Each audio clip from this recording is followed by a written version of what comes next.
Bonjour chers amis, aujourd'hui je vais vous raconter une histoire pour illustrer mon propos.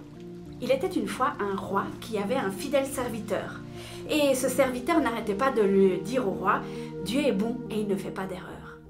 Le roi, il écoutait ça que d'une oreille. Mais voilà qu'un jour ils sont partis à la chasse et ils ont dû tuer un lion, mais juste avant qu'ils puissent tuer le lion a sauté sur le roi et lui a arraché un doigt. Pendant que le serviteur soignait son roi, il lui a dit « Dieu est bon et il ne fait pas d'erreur ».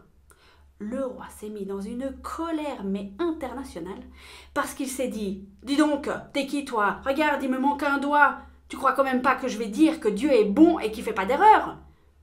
Et aussitôt, il a mis son serviteur en prison. Mais dans sa prison, le serviteur continuait à dire « Dieu est bon et il ne fait pas d'erreur ».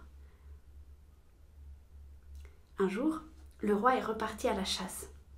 Mais ce jour-là, il n'est pas tombé sur un lion. Il est tombé sur une tribu qu'il a capturée. Et dans cette tribu, ils avaient une particularité, ils faisaient des sacrifices humains. Quelle aubaine, ils avaient un roi sous la main pour le sacrifier. Alors ils l'ont préparé en vue de leur cérémonie, mais juste avant qu'ils le sacrifient, ils ont vu qu'il lui manquait un doigt. Mais ils n'ont pas pu le sacrifier. Parce que dans cette tribu, on ne faisait pas des sacrifices incomplets. Et ils ont relâché le roi. « Dieu est bon et il ne fait pas d'erreur !» s'est dit le roi. Évidemment. Donc il a couru jusqu'à la prison, il a délivré son serviteur et puis il lui a dit « J'ai bien compris la leçon, Dieu est bon, il ne fait pas d'erreur. Mais toi, t'as pas arrêté de dire ça en prison. Comment tu peux dire que Dieu est bon et il ne fait pas d'erreur ?» Le serviteur a souri, il a regardé son roi et il a dit « Si j'avais pas été en prison, c'est avec toi que je serais allé et c'est moi qu'ils auraient sacrifié. » Cher ami, je te l'accorde, c'est assez facile de dire que Dieu est beau quand tout va bien. Souvent quand ça commence à aller de travers, il y a une pensée qui s'installe en nous très rapidement.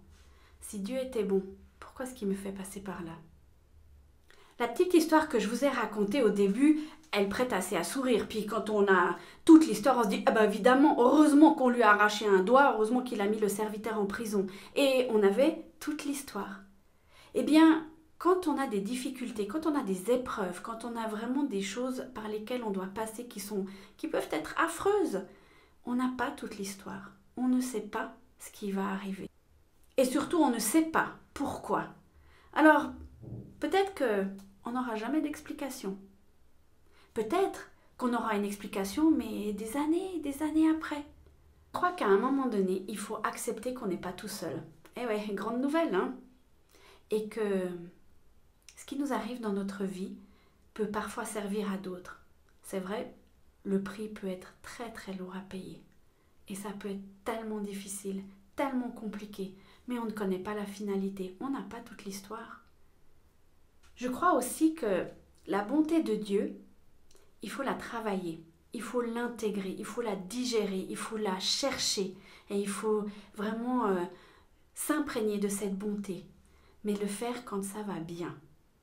Parce que quand ça va mal, comment est-ce que vous voulez faire si vous ne l'avez pas appris avant?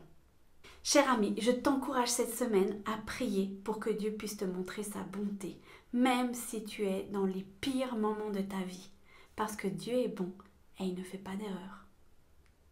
Je te souhaite une excellente semaine. Sois une bénédiction pour quelqu'un d'autre autour de toi aujourd'hui.